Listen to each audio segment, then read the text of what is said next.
अगर मैं आपसे कहूं कि जब आप रात को गहरी नींद में होते हैं तब कोई है जो रोज आपकी खिड़की के बाहर खड़ा होकर आपको देखता है, तो शायद आप हंस देंगे।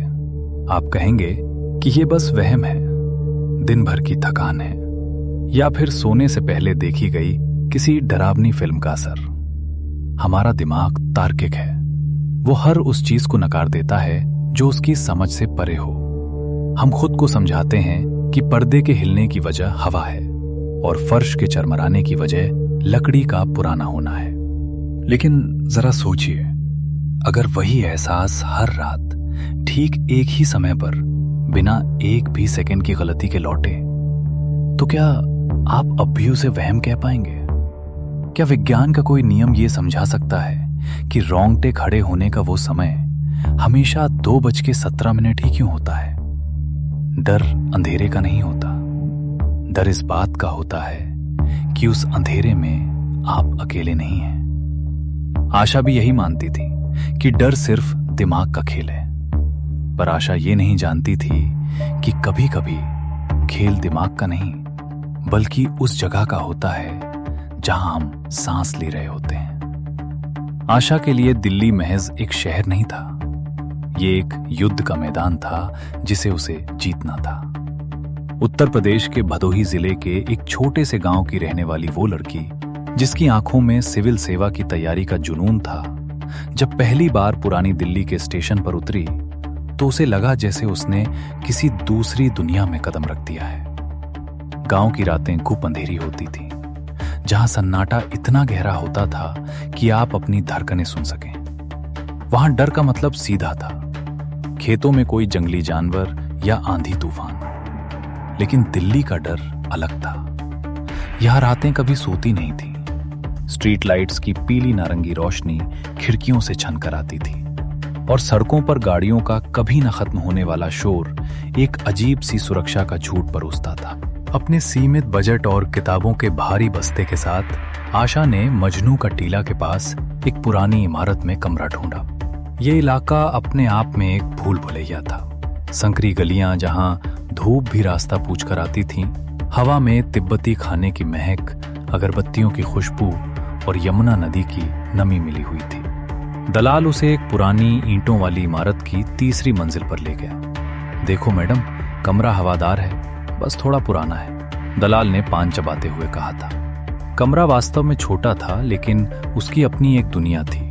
दीवारों का पेंट कहीं कहीं से उखड़ रहा था, जिससे नीचे की पुरानी ईंटें झांक रही थीं। कमरे में एक पुराना सागौन की लकड़ी का बिस्तर था, जो जरा सा हिलने पर किसी बूढ़े आदमी के खांसने जैसी आवाज करता था।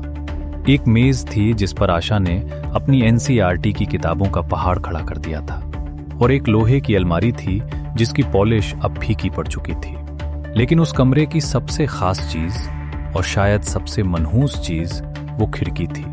वो खिड़की सीधी सामने की एक बेहद संकरी गली की ओर खुलती थी। गली इतनी पतली थी कि नीचे से गुजरने वाले रिक्शे की घंटी भी ऊपर साफ सुनाई देती थी। खिड़की के ठीक सामने गली के उस पार एक और वीरान इमारत की दीवार थी और बीच में लटकती हुई बिजली की तारों का जाल था। एक पुरानी मरियल सी स्ट्रीट लाइट पूरी रात वहां जपजपाती रहती थी, जो कमरे के अंदर अजीब सी परछाइयां बनाती थी। शुरुआत के 1-2 हफ्ते सब कुछ सामान्य रहा। आशा ने अपनी दिनचर्या सेट कर ली थी। सुबह 6 बजे उठना, कोचिंग जाना, मुखर्जी नगर की लाइब्रेरी में घंटों बिताना और रात को थक कर चूर होकर सो जाना। उसे लगने लगा था कि वो इस शहर के रंग में ढल चुकी है। उसे अपनी थकान पर गर्व था, पर उसे क्या पता था कि शहर के इस उजाले के पीछे एक ऐसा आदिम अंधेरा है जो सदियों से उसी कमरे के कोने में दुबका बैठा है। और अब उसे एक नया दर्शक मिल गया है। वो जुलाई के महीने की एक उमस भरी मंगलवार की रात थी। दिल्ली में मॉनसूनी बारिश होकर अभी अभी रुकी थी, जिससे हवा में एक अजीब सी भारी नमी और गीली मिट्टी के साथ साथ नालियों की सड़न की गंध घुली हुई थी। सन्नाटा ऐसा था जो कानों में चुभ रहा था। आशा अपनी मेज पर बैठी मध्यकालीन भारत का इतिहास पढ़ रही थी। रात के करीब 2 बजे थे। लैंप की रोशनी सिर्फ उसकी किताब पर थी, बाकी कमरा अर्ध अंधकार में डूबा था। पढ़ते पढ़ते अचानक उसे लगा कि कमरे का तापमान गिर गया है। ये कोई साधारण ठंडक नहीं थी। ये ऐसी ठंडक थी जो हड्डियों के अंदर तक उतर जाती है। उसके माथे पर पसीना था, लेकिन उसके हाथ बर्फ जैसे ठंडे हो गए। उसने अपनी बाजू सहलाई। उसे एक बहुत ही प्रबल और अजीब सा एहसास हुआ, जैसे कोई उसकी गर्दन के ठीक पीछे खड़ा होकर सांस ले रहा हो। गर्दन के पीछे के बाल खड़े हो गए। ये वो इंस्टिंक्ट थी जो इंसान को तब होती है जब कोई शिकारी जानवर पास हो। उसने झटके से पीछे मुड़कर देखा। पीछे सिर्फ खाली दीवार थी और बिस्तर पर बिखरी हुई चादरें। उसने खुद को झिड़का। आशा, तू पागल हो गई है, कॉफी कम पिया कर और सो जा। वो उठकर बिस्तर पर लेटी ही थी कि उसकी नजर अनायास ही खिड़की के बाहर गई। उसने खिड़की खुली रखी थी ताकि थोड़ी हवा आ सके। सामने वाली गली की स्ट्रीट लाइट आज कुछ ज्यादा ही तेज चमक रही थी और बार बार जल बुझ रही थी। अचानक उसकी सांस गले में अटक गई। उसे खिड़की के शीशे के उस पार अंधेरे में एक परछाई दिखाई दी। वो कोई धुंधला सा धुआं नहीं था, वो एक ठोस आकार था, एक मानव आकृति। वो बिल्कुल स्थिर खड़ा था। कोई हरकत नहीं, कोई आवाज नहीं, बस एक काला साया जो खिड़की के फ्रेम के ठीक बाहर जमा हुआ था। आशा का तार्किक दिमाग चीखने लगा। तीसरी मंजिल पर खिड़की के बाहर कोई कैसे खड़ा हो सकता है? बाहर कोई बालकनी नहीं थी, कोई छज्जा नहीं था, सिर्फ 1 इंच चौड़ी मुंडेर थी जिस पर एक बिल्ली का चलना भी मुश्किल था। और ये आकृति तो एक पूर्ण विकसित इंसान की लग रही थी। डर के मारे आशा का शरीर सुन्न पड़ गया। क्या ये कोई चोर है? उसने हिम्मत करके कांपते हाथों से रजाई हटाई और धीरे धीरे खिड़की के पास गई। उसका दिल हथौड़े की तरह सीने में बज रहा था। उसने एक झटके में खिड़की का पल्ला बंद किया और पर्दा गिरा दिया। लेकिन पर्दा गिराने से पहले 1 मिलीसेकंड के लिए उसे लगा कि उसने उस आकृति की आंखें देखी हैं। वे आंखें नहीं थीं, वे गहरे गड्ढे थे जिनमें एक मध्यम पीली चमक थी। वहम है, उसने जोर से बुदबुदाया ताकि अपनी ही आवाज से खुद को तसल्ली दे सके। नीचे गली में खंभे की परछाई होगी। वो चादर ओढ़कर लेट गई, लेकिन उस रात उसे सपने नहीं आए। उस रात उसे बस वही आंखें दिखीं जो बिना पलक झपकाए अनंत काल से उसे देख रही थीं। अगली रात वो डर एक संयोग नहीं रहा, एक नियम बन गया। आशा, जो हमेशा गहरी नींद सोती थी, अब हर रात एक ही समय पर जागने लगी। उसकी आंखें झटके से खुलती, जैसे किसी ने उसे हिलाकर उठाया हो। वो पसीने से तरबतर होती और उसका गला सूखा होता। उसने अपने फोन की स्क्रीन ऑन की। नीली रोशनी ने अंधेरे को चीरा। समय था 2:17 डर से। अगली रात फिर वही हुआ। आंख खुली, घबराहट। फोन चेक किया, 2:17 से। यह सिलसिला 1 हफ्ते तक चला। जैसे ही घड़ी की सुइयां उस अंक पर पहुंचती, कमरे की हवा भारी हो जाती। ऐसा लगता जैसे कमरे के चारों कोनों से सन्नाटा सिमटकर उसके बिस्तर के पास आ गया हो। बाहर गली के कुत्ते जो पूरी रात भौंकते थे, ठीक 2:17 पर एकदम चुप हो जाते थे। ये शांति शोर से ज्यादा डरावनी थी। तीसरी रात आशा ने हिम्मत करके फिर खिड़की की तरफ देखा। पर्दा हल्का सा हटा हुआ था और वो वहां था, वही काला साया, खिड़की के कांच से सटा हुआ। इस बार वो ज्यादा करीब लग रहा था। ऐसा लग रहा था जैसे उसका चेहरा शीशे पर दबा हुआ है, अंदर झांकने की कोशिश कर रहा है। आशा ने रोना शुरू कर दिया। वो बिस्तर से नहीं उठी। उसने हनुमान चालीसा का पाठ करना चाहा, लेकिन डर के मारे उसके होठों से शब्द ही नहीं फूटे। वो पूरी रात रजाई के अंदर दुबकी रही, ये प्रार्थना करती रही कि सूरज निकल आए। डर इंसान को थका देता है। नींद की कमी आशा के चेहरे पर दिखने लगी थी। आंखों के नीचे काले घेरे, पीला चेहरा और हाथों में कंपन। कोचिंग में उसका मन नहीं लगता था। उसे हर जगह, मेट्रो में, क्लासरूम में ऐसा लगता था कि कोई उसे कोने से देख रहा है। लेकिन असली आतंक तब शुरू हुआ जब डर ने खिड़की से निकलकर कमरे की अन्य चीजों में जगह बना ली। एक रात करीब 2:30 बजे आशा बाथरूम जाने के लिए उठी। उसकी नींद 2:17 पर खुल चुकी थी, लेकिन वो बिस्तर पर ही लेटी रही थी। अंततः दबाव न झेल पाने पर वो उठी। कमरे में एक पुरानी ड्रेसिंग टेबल थी जिसका शीशा थोड़ा धुंधला हो चुका था। बाथरूम से लौटते वक्त वो उस शीशे के सामने से गुजरी। स्ट्रीट लाइट की रोशनी शीशे पर पड़ रही थी। उसने अनमने ढंग से शीशे में देखा और अपने चेहरे से एक लट हटाई। तभी उसका खून जम गया। शीशे में आशा का प्रतिबिंब वो हरकत नहीं कर रहा था जो आशा कर रही थी। आशा ने अपना हाथ नीचे कर लिया था। उसका हाथ उसकी जांघ के पास था, लेकिन शीशे वाली आशा का हाथ अभी भी उसके गाल के पास था, लट को पकड़े हुए। समय जैसे रुक गया। आशा की सांसें थम गईं। वो हिल नहीं पा रही थी। शीशे में दिख रहे उस प्रतिबिंब के होंठ धीरे धीरे एक मुस्कान में फैलने लगे। एक ऐसी कुटिल दुष्ट मुस्कान जो आशा ने अपने चेहरे पर कभी नहीं देखी थी। वो प्रतिबिंब कुछ सेकंड्स की देरी से चल रहा था, या शायद वो अपनी मर्जी से चल रहा था, जैसे कि शीशे के अंदर कोई और हो जो आशा की नकल करने की कोशिश कर रहा हो, लेकिन तालमेल नहीं बिठा पा रहा हो। नहीं, आशा के मुंह से चीख निकली। वो पीछे हट गई, लड़खड़ाई और गिर पड़ी। उसने अपनी आंखें बंद कर ली। ये सच नहीं है, ये सच नहीं है, वो बड़बड़ाई। जब उसने दोबारा आंखें खोली तो शीशा सामान्य था। प्रतिबिंब वही कर रहा था जो वो कर रही थी, लेकिन वो मुस्कान अभी भी उसके दिमाग में छपी थी। आशा कांपते हाथों से बिस्तर पर वापस आई। उसने उस रात लाइट नहीं बुझाई। उसने अपनी पूरी अलमारी ड्रेसिंग टेबल के सामने खिसका दी ताकि शीशा ढक जाए। उसे अब अपनी ही शक्ल से डर लगने लगा था। आशा पागलपन की कगार पर थी। उसे लग रहा था कि वो अपना दिमाग खो रही है। उसने अपने दोस्त रवि से बात करने की कोशिश की, लेकिन रवि व्यवहारिक लड़का था।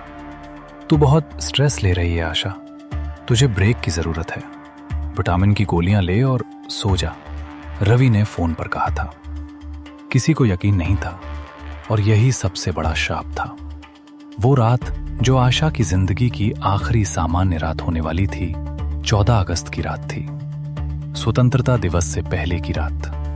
बाहर छतों पर लोग पतंग उड़ा रहे थे, लेकिन अब 2 बज चुके थे और शहर शांत हो चुका था। समय 2:12। आशा जाग रही थी। वो जानती थी कि 5 मिनट बाद वो आएगा। इस बार उसने फैसला किया था, वो सबूत इकट्ठा करेगी। अगर दुनिया को यकीन दिलाना है तो उन्हें दिखाना होगा। तभी कमरे के बाहर की गैलरी से एक आवाज आई, क्लिक। ये किसी लकड़ी के फर्श के चरमराने की आवाज नहीं थी, ये धातु की आवाज थी। दरवाजे के हैंडल के मुड़ने की आवाज। हैंडल धीरे धीरे नीचे हो रहा था, फिर ऊपर, फिर नीचे। कोई बाहर खड़ा उसे खोलने की कोशिश कर रहा था। आशा का शरीर पत्थर का हो गया। उसका कमरा 3री मंजिल पर सबसे आखिरी था। इतनी रात को वहां कोई क्यों आएगा? उसने झपट कर अपना फोन उठाया। उसके हाथ इतनी तेजी से कांप रहे थे कि वो पासवर्ड भी मुश्किल से टाइप कर पाई। उसने रवि को मैसेज किया, रवि जाग रहे हो? मेरे कमरे के बाहर कोई है, प्लीज रिप्लाई करो। रवि का जवाब तुरंत आया, आशा फिर वही नाटक, इतनी रात को मजाक मत कर, कल तेरा टेस्ट है, सो जा। आशा की आंखों में आंसू आ गए। मजाक नहीं कर रही हूं, कोई सच में बाहर है, हैंडल हिल रहा है, मैं मर जाऊंगी रवि, प्लीज कुछ कर। रवि, तू ओवर थिंक कर रही है। दिल्ली के पुराने मकानों में हवा से दरवाजे हिलते हैं, फोन रख। और उसने कॉल काट दी। आशा अब अकेली थी, बिल्कुल अकेली। दरवाजे का हैंडल अब जोर जोर से हिल रहा था, जैसे बाहर खड़ा व्यक्ति अपना धैर्य खो रहा हो।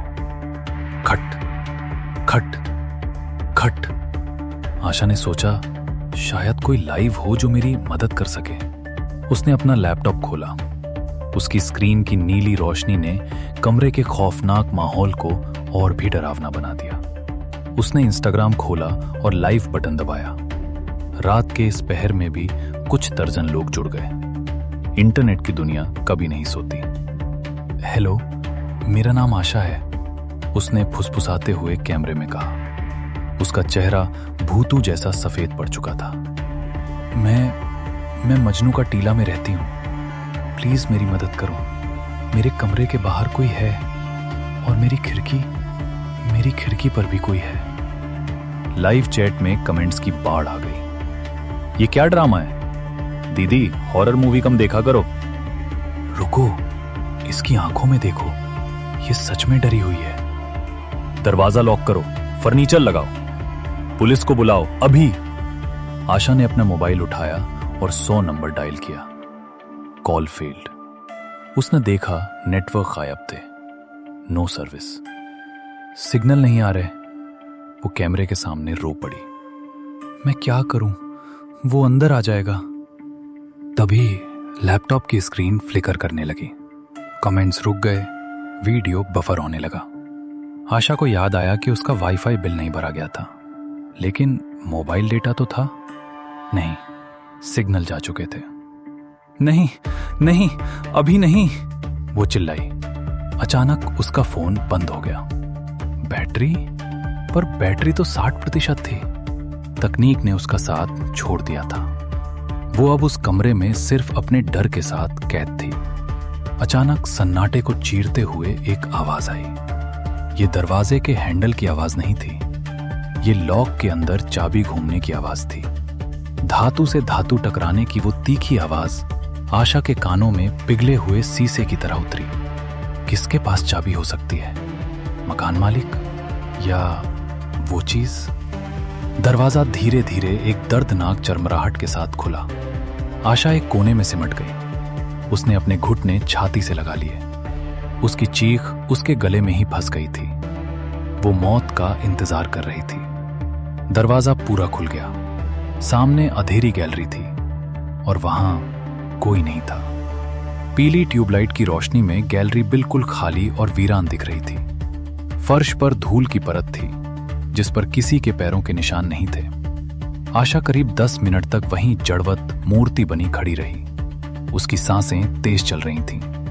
जब उसे थोड़ा यकीन हुआ कि बाहर कोई नहीं है, तो वो धीरे धीरे बिल्ली जैसी सावधानी से दरवाजे की तरफ बढ़ी। उसने बाहर झांक कर देखा। सीढ़ियां खाली थीं। नीचे तक सन्नाटा पसरा हुआ था। शायद ये मेरा भ्रम है। उसने एक ठंडी कांपती हुई सांस ली। उसका दिमाग अब भी तर्क ढूंढ रहा था। हवा से खुला होगा, लॉक खराब होगा। उसने दरवाजा बंद किया। इस बार उसने कुंडी लगाई, सिपनी चढ़ाई और अपना भारी सूटकेस खींचकर दरवाजे के आगे लगा दिया। अब कोई अंदर नहीं आ सकता, उसने खुद से कहा। जैसे ही वो पीछे मुड़ी, उसे महसूस हुआ कि कमरे की हवा बदल गई है। हवा में अब किसी इत्र या शहर की गंध नहीं थी। अब हवा में पुरानी सड़ती हुई किताबों, गीली मिट्टी और सूखे फूलों की एक मीठी लेकिन दम घोटने वाली गंध थी। अचानक उसका ध्यान अपने लैपटॉप के चालू कैमरे पर गया, जो अभी भी रिकॉर्ड कर रहा था। स्क्रीन की रोशनी ने कमरे को भर दिया। आशा स्क्रीन की ओर खिंची चली गई। स्क्रीन पर उसे अपना कमरा दिख रहा था। वो खुद कोने में खड़ी कांप रही थी, दरवाजे की तरफ देख रही थी और कैमरे के ठीक सामने, दरवाजे के पास नहीं, खिड़की के पास नहीं, बल्कि कमरे के अंदर अलमारी के ठीक बगल वाले अंधेरे कोने में एक लंबी काली परछाई खड़ी थी। आशा का खून ठंडा पड़ गया। उसने महसूस किया कि उसके कंधे के ठीक पीछे हवा में एक असहनीय ठंडक है। एक ऐसी ठंडक जो किसी एसी की नहीं, बल्कि कब्र की गहराई से आती है।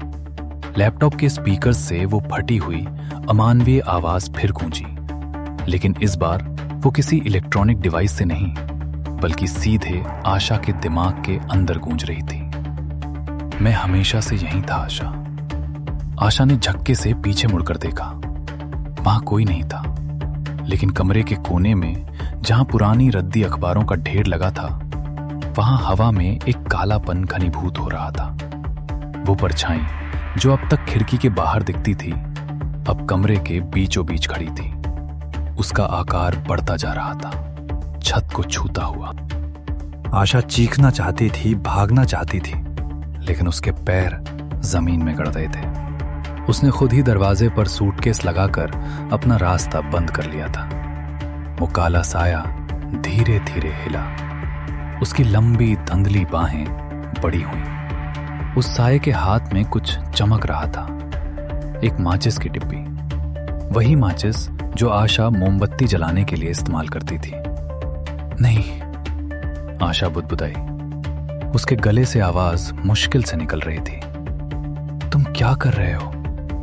साय ने कोई जवाब नहीं दिया, बस एक धीमी खड़खड़ाती हुई हंसी गूंजी जो कांच के टूटने जैसी लग रही थी। साय ने एक तीली निकाली और उसे रगड़ा।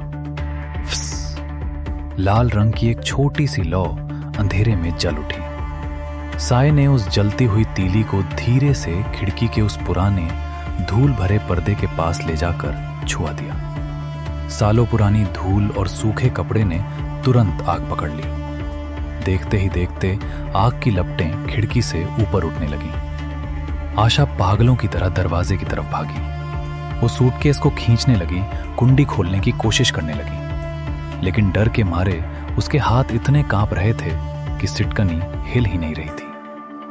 खुल जा, भगवान के लिए खुल जा, वो चिल्लाई। पीछे आग फैल चुकी थी। पर्दे से आग किताबों की मेज तक पहुंच गई। पुरानी किताबों के पन्ने तेजी से जलने लगे।